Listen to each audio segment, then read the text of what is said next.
Assalamualaikum warahmatullahi wabarakatuh. Para sahabat, ini berseliweran membahas tentang undangan debat Rabithah Alawiyah, mengundang beberapa tokoh terutama Kiai Imaduddin Utsman Al-Bantani yang sebagai pelopor utama tesis tentang batalnya nasab Habaib Alwi kepada Rasul.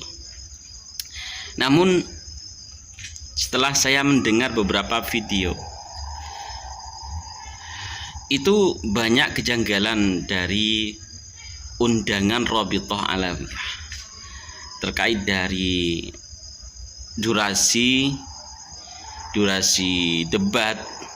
Katanya debat, tapi kok ada debat yang durasinya hanya 1,5 jam itu, dari jam 13 sampai jam 14.50 kalau tidak salah, seperti itu. Dari jam 13 sampai jam 14.30-an, 1,5 jam lah. Sedangkan pembahasan nasab ini kayaknya membutuhkan waktu yang begitu lama, apalagi ini ya, ini undangannya tertutup, itu loh, undangannya tertutup. Itu jelas di dalam undangannya tertera bahwa undangan acara tersebut tertutup, bukan acara yang terbuka. Nah, ini ada apa ini? Kok bisa-bisa ada undangan debat yang waktunya itu hanya berdurasi 1,5 jam dan tertutup? Lokasi di gedung Rabithah Alawiyah, bukan di tempat yang netral yang mungkin bisa didatangi oleh beberapa pihak atau tokoh, profesor, doktor, atau yang lain. Jadi kejanggalan yang pertama, durasinya 1,5 jam. Apa ya iso debat di pesantren saja, di pondok pesantren, bukan pembahasan nasab ya, bukan pembahasan nasab, pembahasan ilmu fikih saja yang sudah terbiasa dibahas. Itu tidak mungkin kalau hanya membutuhkan waktu 1,5 jam. Apa mana ini hal baru yang baru ditemukan bahwa nasab habaib itu batal kepada Rasul. Kita ingat debat di Banten.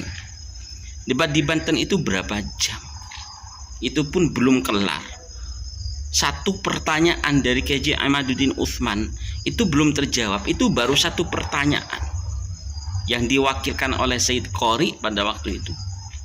Itu butuh durasi berapa jam? Lah, ini hanya berdurasi 1,5 jam. Kan otomatis ini bukan debat. Kemungkinan besar pihak Rabithah Alawiyah, kalau memang ini dikeluarkan oleh Rabithah Alawiyah, cuma akan bernegosiasi tentang masalah polemik ini, atau ingin membacakan sesuatu lah agar didengar oleh para tokoh-tokoh tersebut. Yang kedua, hal yang sangat janggal, acaranya tertutup. Kenapa harus tertutup? Ini masalah umat. Nasab habaib ini merupakan nasab yang dicangkokkan kepada nasab Rasulullah. Dan para tokoh-tokoh yang membahas tentang nasab ini ingin menjaga kemurnian dari nasab Rasulullah. Kenapa harus tertutup? Harus terbuka agar umat Islam semuanya tahu kalau nasab habaib itu bukan zuriyah Rasulullah. Tempatnya di gedung Rabithah Alawiyah. Ini juga menjanggal. kenapa tempatnya harus di Robito Alawiyah, di kantor Robito Alawiyah? Apakah tidak ada tempat yang netral, yang bisa dijangkau oleh banyak kalangan, misalnya di kampus-kampus atau di gedung PBNU misalnya, kalau ingin mengadakan dan mau berdebat tentang nasab para habaib ini? Jadi banyak sekali kejanggalan dari surat yang beredar itu. Lalu kejanggalan selanjutnya, undangan ini adalah undangan yang termasuk undangan mendadak di bulan Agustus, sekitar tanggal 21 Agustus kemarin ini undangannya. Nah, terus undangan tersebut dibagikan kepada beberapa tokoh, di antaranya adalah Kiai Imaduddin Utsman. Pantas kalau Kiai Imaduddin Utsman ini diundang karena pembuat tesis. Lalu ada Dr. Manakhim Ali, ini pantas untuk diundang. Lalu misalnya Sayyid Zulfikar, Sayyid Zulfikar menurut kami ya setengah pantas, setengah enggak, karena beliau tidak cenderung untuk mendalami pembahasan ini, walaupun sebenarnya beliau dari awal-awal sudah menolak nasab habaib ini tersambung kepada Rasulullah. Lalu ada Mama Gufron, Abuya Mama Gufron juga turut diundang. Padahal yang kami tahu Abuya Mama Gufron itu tidak pernah cawe-cawe pembahasan nasab habaib Ba'alwi, membatalkan atau apalah itu, tidak pernah. Kalau Mama Gufron, kalau Gus Ubed itu memang iya, kalau Gus Ubed iya, tapi kalau Abuya Mama Gufron kayaknya tidak pantas untuk mendapatkan undangan ini. Beberapa pihak yang lebih pantas itu banyak loh untuk mendapatkan undangan ini.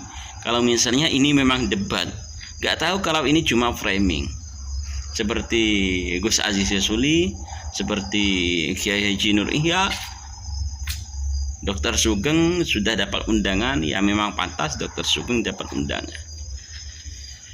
Namun dari beberapa pihak yang mendapatkan undangan tersebut ya sudah sepakat untuk tidak menghadiri acara itu, karena itu bukan acara debat, bukan acara diskusi tentang nasab habaib itu, bukan.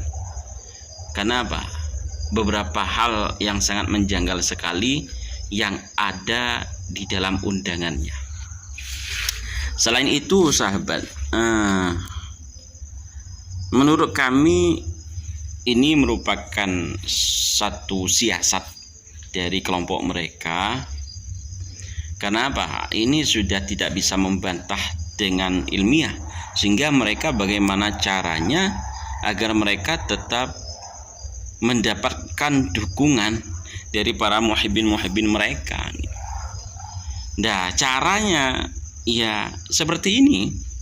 Mereka membuat sebuah undangan di mana undangan itu sangat menjanggal, durasi juga menjanggal, tempat menjanggal, terus tertutup. Nah, sehingga ketika mereka itu yang diundang ini tidak hadir, otomatis akan terjadi framing besar-besaran di kelompok mereka. Kenapa? Mereka akan memframing, ini loh, Kiai Imad tidak hadir, ini tidak hadir, ini tidak hadir, yang menantang tidak hadir, seperti itu. Nah, bagi orang awam yang tidak pernah masuk ke pembahasan ini akan berpikir bahwa mereka, para kiai, para tokoh yang membahas tentang batalnya nasab habaib ini cenderung akan berpikir bahwa Kiai Imad lah yang salah, mereka lah yang salah. Kenapa? Diundang tidak hadir kok. Tanpa berpikir bahwasanya Kiai Imad itu pernah mengundang Robitoh Alawiyah, dan Robitoh Alawiyah juga tidak mau hadir, tidak menanggapi undangan tersebut. Jadi para sahabat harus hati-hati. Ini akan banyak framing mengenai undangan ini. Alhamdulillah para sahabat Gus Kiai ini banyak paham tentang maksud dari undangan tersebut. Sampai di sini para sahabat, monggo kita lebih berhati-hati di dalam menghadapi masalah demi masalah yang ada di muka bumi ini, terutama terkait nasab habaib alwi yang batal ini. Wallahul muwaffiq ila aqwamit thoriq. Assalamualaikum warahmatullahi wabarakatuh.